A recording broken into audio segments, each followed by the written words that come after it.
विधायक संजय सिंह कुशवाहा ने आज एक प्रेस कॉन्फ्रेंस का आयोजन किया है। नंबर है और 2022 का जो साल है वो ख़त्म होने वाला है। प्रेस नोट आ गए। आज का कुछ खास मकसद तो नहीं है, लेकिन चूंकि हम नए साल में प्रवेश करने वाले हैं,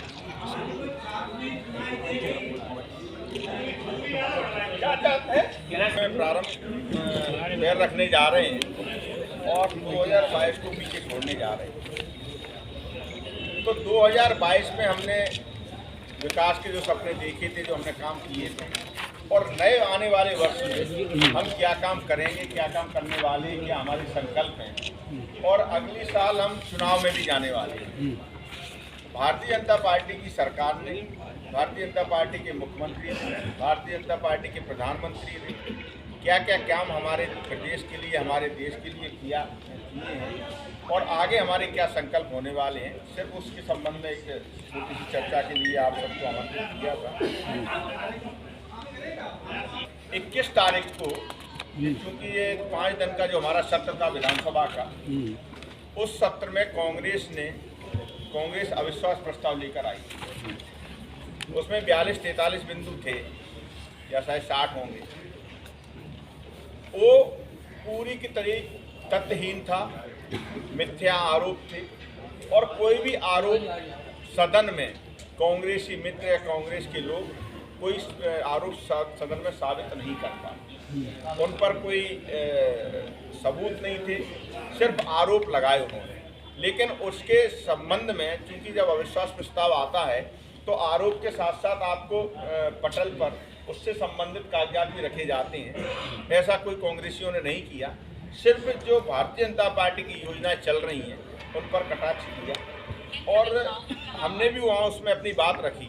जब कांग्रेस की सरकार थी तो 15 से ज़्यादा जो जन कल्याणकारी योजनाएं भारतीय जनता पार्टी के द्वारा संचालित की गई थी, चाहे वो मुख्यमंत्री तीर्थ दर्शन योजना हो, चाहे वो संबल योजना हो, ऐसे, और 25,000 रुपये जो लैपटॉप खरीदी के लिए सहायता दी जाती थी छात्रों को, वो हो, ऐसी कई 15 ऐसी योजनाएं थी जो कांग्रेस शासन के 15 महीने का जो शासन था उसमें बंद कर दी गई। जब भारतीय जनता पार्टी की सरकार बनी, जो मुख्यमंत्री शिवराज सिंह चौहान ने शपथ ली, अपने शपथ लेने के साथ ही उन्होंने उन योजनाओं को पुनः प्रारंभ किया और सभी योजनाएं फिर से प्रारंभ होकर लोगों को लाभ पहुंचाने का काम कर रहे हैं। मुख्यमंत्री जन सेवा अभियान भी चल रहा है।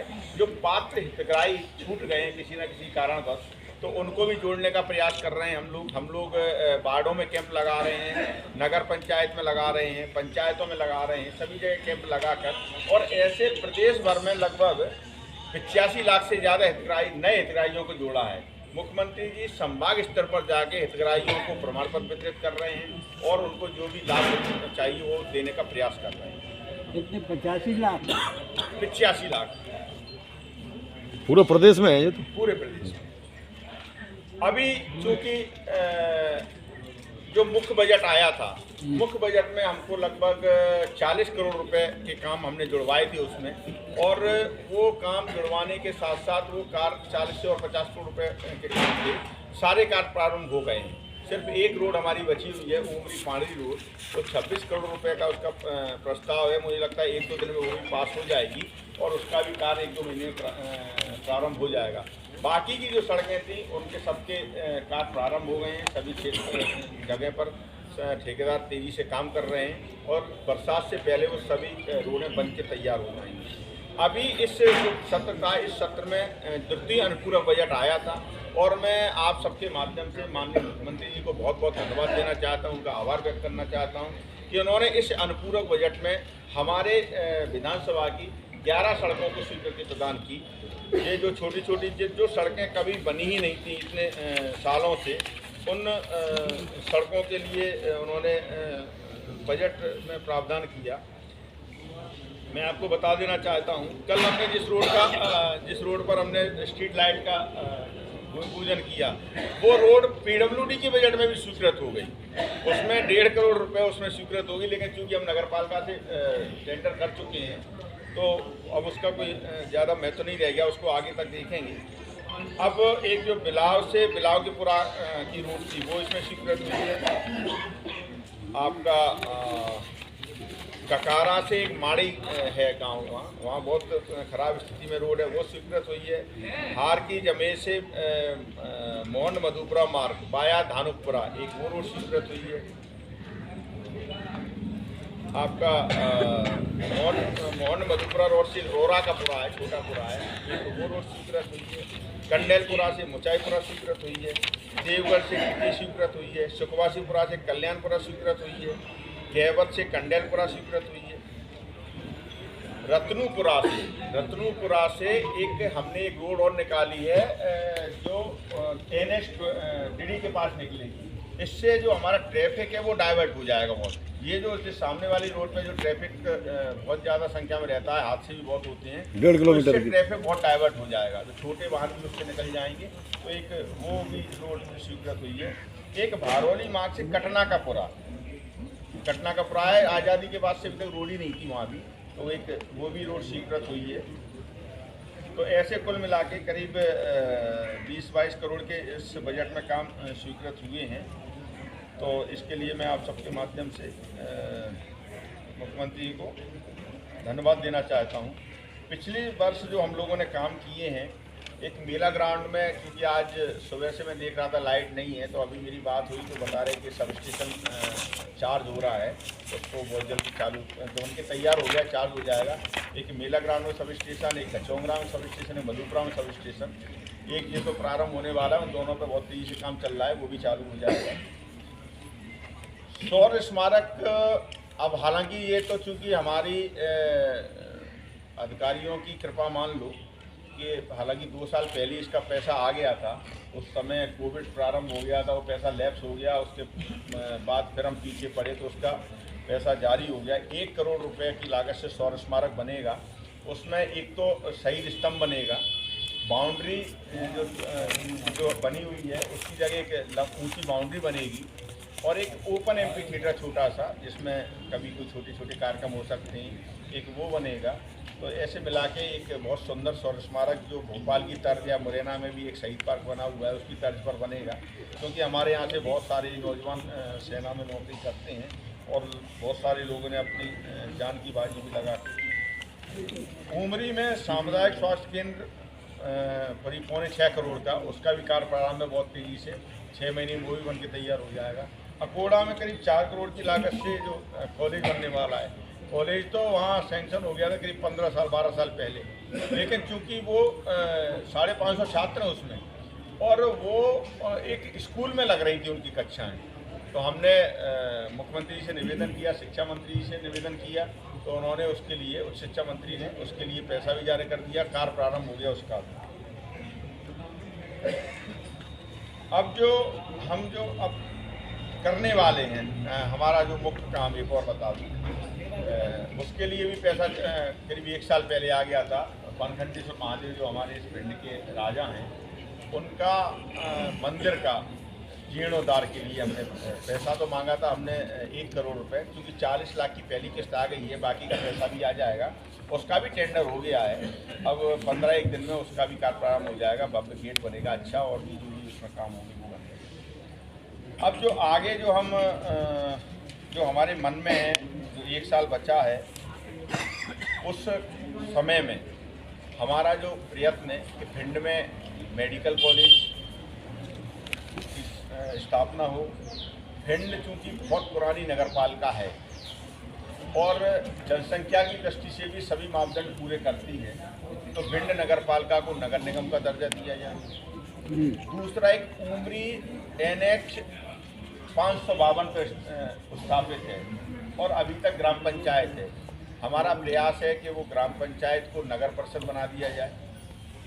नयगांव क्षेत्र में एक बड़ा क्षेत्र है और वहाँ पर कॉलेज की मांग बहुत दशकों से चलती आ रही है, तो हमारा प्रयास है कि वहाँ पर एक शासकीय महाविद्यालय स्थापित हो, और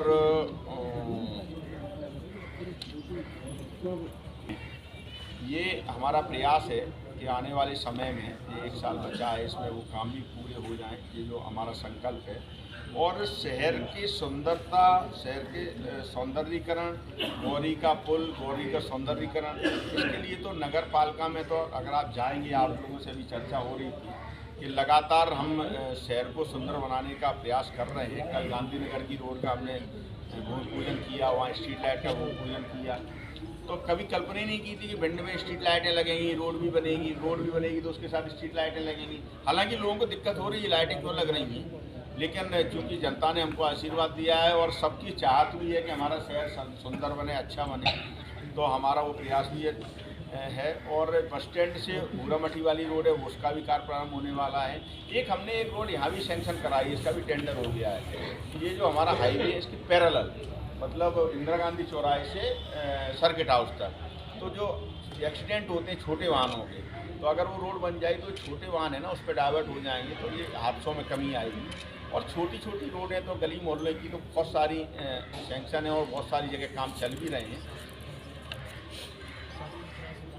हाँ, का कार्य प्रारंभ होने वाला है। सासी तरह से जो आननगर होते हुए वहाँ तक जाएगी वेयर हाउस की पुलिया तक, तो उसका भी कार्य प्रारंभ होने वाला है। तो 2-3 महीने में ये बड़े बड़े काम हो जाएंगे और बहुत सारे काम छोटे छोटे शहर के प्रत्येक वार्ड में, प्रत्येक गलियों में चल रहे हैं। आप लोगों के सहयोग से ये सब कर पा रहे हैं। एक महत्वपूर्ण बात और थी कि जो झारखंड की सरकार ने जो सम्मेद शिखर है, जैन समाज की आस्था का केंद्र, उनका तीर्थ स्थल सम्मेद शिखर है, उसको पर्यटन स्थल बनाने की घोषणा की है। तो निश्चित तौर पर जब हम पर्यटन स्थल बनाएंगे, एक होता है तीर्थ स्थल, दूसरा होता है पर्यटन स्थल। पर्यटन स्थल बनाएंगे तो हम वहाँ पे होटल खोलने की अनुमति देंगे, बियर बार खोलने की अनुमति देंगे, ये जो मांसाहारी वस्तुएं उनको बेचने की भी अनुमति देंगे, क्योंकि पर्यटन स्थल है, शराब की दुकानें भी खुलेंगी। तो जो तीर्थ स्थल है उसका भाव है वो समाप्त हो जाएगा और पूरा जैन समाज उसके खिलाफ है। तो निश्चित तौर पर हम भी आपके माध्यम से अपील करना चाहते हैं कि झारखंड सरकार को अपना ये फैसला वापस लेना चाहिए और जैन समाज की जो भावनाएं हैं उनको आहत होने से बचाना चाहिए और जैन समाज के हित में पूरा समाज चूँकि एकजुट है, उस क्षेत्र को संरक्षित करके तीर्थ स्थल के रूप में उसको डेवलप करना चाहिए। ये हमारी भावनाएं और जैन समाज की जो भावनाएं वही हमारी भावनाएं हैं। तो निश्चित तौर पर आपके सबके माध्यम से अपील है कि उनको जो अपना जो डिसीजन है उसको वापस लेना चाहिए। जो हमने आपको पहले भी बताया था, जो NH-52 का बाईपास है वो जब हमारे सामने आया करीब 1-1.25 साल पहले, 1.5 साल पहले बैठक में, दिशा की बैठक में हमारे सामने आया, तो उस बाईपास को हमने देखा तो वो बाईपास तो शहर के बिल्कुल नज़दीक होकर निकल रहा था। तो हमने उस बैठक में उसका विरोध किया। मैंने कहा इस बाईपास को अगर यहाँ से निकालेंगे तो पहले तो अभी शहर में है और जब तक ये बनेगा, बनने की स्थिति आएगी, बिल्कुल शहर में आ जाएगा। तो ये जो अभी वर्तमान में बाईपास है और उस बाईपास में कोई अंतर ही नहीं रहेगा। तो हमने उसका अलाइनमेंट चेंज करने के लिए प्रस्ताव किया, तो सभी लोग उससे सहमत हुए और उस प्रस्ताव को सबने माना और उसको जब भारत सरकार को भेज दिया। अब वो प्रस्ताव मंजूर होकर आ गया है, उसकी राज्य मतलब अपने यहाँ से डिस्ट्रिक्ट उससे 3A भी जारी हो गई है। अब उसके कुछ और लैंड एक्विजिशन वगैरह के प्रारंभ होने वाले हैं, तो मुझे लगता है 2023 में उसका कार्य प्रारंभ हो जाएगा। तो इससे निश्चित तौर पर हमारे शहर पे जो ग्वालियर से आने वाले वाहन इधर को जाते हैं, इसमें कितनी लागत आएगी बताइए? लागत कितनी आ रही? उसकी लागत तो अभी उसका चूँकि एस्टिमेट अभी बना नहीं है, लेकिन अभी लैंड एक्विजिशन वगैरह बन रही है, लेकिन मुझे लगता है उसकी लागत करीब 150 करोड़ आएगी। आप कहाँ से शुरू होगा? अब वो नहर से नहीं, इधर से तो इधर से रायखेल रोड से, मुरलीपुरा से आते हुए जो नहर के आसपास कहीं जॉइंट होगा। वो सर्वे अब आगे बोलरी कर रहे पड़ोरा की तरफ, सर्वे अब 2-3 जगह चल रहा है। नहीं हो गया, उसका फाइनल हो गया। कहाँ से? अब ये मुझे मतलब एग्जैक्टली नहीं पता, लेकिन हमको ग्वालियर रोड का पता है। ग्वालियर रोड पे ये कहीं नहर के आसपास, पहले हमारे गांव के पास कर रहा है, फिलौरा के पास, अब नहर के ऊर पास ही कर रहा है। वही तो है, फिलौरा वही तो पड़ता है। हाँ, फोर से वही से कर रहा है, वही चल रहा है। चंबल कॉलोनी में इंडोर स्टेडियम आपके द्वारा वो इंडोर हाँ, एक करीब 90 करोड़ की लागत से आपके चंबल कॉलोनी की रीडेंसिफिकेशन योजना स्वीकृत हो गई थी। उसके लिए 4 साल लगे स्वीकृत कराने में, क्योंकि हाई पावर कमेटी में उसका छोटी सी भी अगर कोई बात होती है वो हाई पावर कमेटी में जाती है, जिसकी अध्यक्षता CS करते हैं। तो उसके लिए पीछे लगे अब वो हो पाया है, उसका टेंडर भी हो गया है, कार्य भी प्रारंभ होने वाला है। उसमें हमने जो अभी 72 क्वार्टर बने हैं उनके स्थान पर 92 क्वार्टर बनाए जाएंगे। वहाँ पर जो कर्मचारी वहाँ रहते थे, विभाग के कर्मचारी, उनके लिए कुछ बड़े क्वार्टर अधिकारियों के लिए बनाए जाएंगे और ऑफिस बनाया जाएगा इरिगेशन का, उसमें एक सामुदायिक भवन भी लिया हुआ है, एक स्टोर भी लिया हुआ है। उसके अलावा सर्किट हाउस में भी हमने जो अभी जहाँ सर्किट हाउस बना है उसमें भी 10 कमरे अलग से बनाए जाएंगे और एक इंडोर स्टेडियम वहीं बनेगा जहाँ अपना अभी स्टेडियम बना हुआ है। वहाँ साइड में जो तहसील बिल्डिंग बन रही है उसके पीछे बनेगा, तो इंडोर स्टेडियम बनेगा, अंतर्राष्ट्रीय सुविधाओं के साथ बनेगा। और जो वर्तमान में स्टेडियम है उसमें अब रनिंग ट्रैक वगैरह और उसको जो सिक्योरिटी है उसको अच्छी रंग रोगन वगैरह करके उसको भी डेवलप करेंगे। तो ये काम भी बहुत जल्दी प्रारंभ हो जाएगा, 5-7 दिन में जल्दी से। चंबल कॉलोनी के कार्यक्रम मैं आपको बता दूं, मैं इस पक्ष में नहीं हूं कि भाई पेड़ काटे जाएं, लेकिन जब कहीं विकास होता है, चाहे वो हाईवे हो, चाहे एयरपोर्ट हो, चाहे स्कूल कॉलेज बने, तो निश्चित तौर पर कहीं ना कहीं कॉम्प्रोमाइज़ करना होता है। और टेंडरों की शर्त में उसमें लिखा हुआ है कि अगर ये एक पेड़ काटेंगे तो 10 लगाएंगे, तो भाई पेड़ लगाएंगे भी। और दूसरी बात मैं आपसे ये कहना चाहता हूँ, भिंड में क्यों विरोध करने आ रहे हो आप? ग्वालियर क्यों नहीं जा रहे? 1000 पेड़ काटे जा रहे हैं एयरपोर्ट पे। भिंड में कोई नया काम हो जाए तो उसके लिए विरोध है, क्यों भैया? सिर्फ भिंड में काटे जा रहे हैं कि पेड़? हाईवे सब जगह बन रहे हैं, आप वहाँ आप रोक दो ना ग्वालियर का, वहाँ तो 1000 पेड़, यहाँ तो 100-150 पेड़ काटे जाएंगे। लेकिन ये आप समझिए बात को, ये मानसिकता दूसरी है। भिंड को विकास के रास्ते पर जाने से रोकने की मानसिकता है। गौरी पर पेड़ कटे, लेकिन तब तो सब लोग नाराज हो रहे थे, आज सब लोग खुश हो रहे हैं। और गौरी पर आपको यही बता दूं, उतने ही पेड़ फिर से लगाए जाएंगे और 15 फुट के लगाए जाएंगे और बहुत सुंदर पेड़ लगाए जाएंगे। लाइट लगाई जा रही है। जितनी बाउंड्री वॉल निर्माण हुई थी चटक गई, वो तो गिरने के कारण ऐसी जगह कई जगह ऐसी नहीं, ऐसा तो नहीं है। मैं गणेश जी मंदिर के सामने देखना जाके नहीं, अगर आपने ऐसा कहा है तो मैं कहूँ, वैसे तो मतलब मैं तो अब फिर रूपरेखा तो तब बने जब उसका निर्माण हुआ है, तो वो गिरने के कारण कौन है चटक गई? नहीं, मतलब ऐसी आपने बोला है, वैसे अभी तक ऐसी कोई खबर आई नहीं है। गौरी सरोवर पर जो विधायक जी पुल बन रहा है वो कितने वाहनों के आवागमन के लिए बन रहा है? देखिए, अब मैं एक बात बताऊँ आपको, चूँकि वो टेंडर पहले का है जी, अब वो उसकी चौड़ाई तो कम है जी, लेकिन अब चूंकि कुछ हो नहीं सकता उसका, लेकिन ये जरूर है, अच्छी बात है। उधर के जो वार्ड हैं 9, 10, 11 पैदल और मोटरसाइकिल से निकल जाए अभी भी आदमी वो बस। 4-व्हीलर नहीं, के लिए लेकिन पास वो नहीं है। कंप्लीट कब तक हो जाए? हो गया, कंप्लीट है। और अप्रोच बनना है, आज हम 1-1.5 घंटा वहीं दिया। अप्रोच बनना है, उसी अप्रोच के लिए आज हम गए थे, 1-1.5 घंटा वहाँ रहे हैं। उसका कार्य प्रारंभ हो जाएगा या नेक्स्ट 5 years फिर लेंगे? 15 दिन। नहीं, वो तो बन चुका है, 15 दिन में चालू हो जाएगा। विधायक जी, एक काटे रोड और- पर और ओवरब्रिज की मांग की जा रही है लंबे समय से, और 2 विधानसभाओं को जोड़ता है और आए दिन वहाँ पर ट्रैफिक जाम रहता है। हाँ, ये इसके बात बारे सही में है। ट्रेनों की संख्या बढ़ रही है। सांसद जी से भी चर्चा हुई थी, सांसद जी ने ये बात रेल मंत्री जी से की है, और मुझे लगता है कोई बहुत बड़ी बात नहीं है, उसको भी मंजूरी मिल जाएगी। भिंड में अभी तक एक मंजूरी से नहीं, वो तो इमीडिएट वर्क है, उसे जो है उसकी वजह से वो बहुत जरूरी है। रोजाना 2-3 घंटे जाम रहता है। बिल्कुल, आप बिल्कुल दूसरे विधायक जी, आपने भिंड कहा में बहुत सारे काम चल रहे हैं। एक संदेश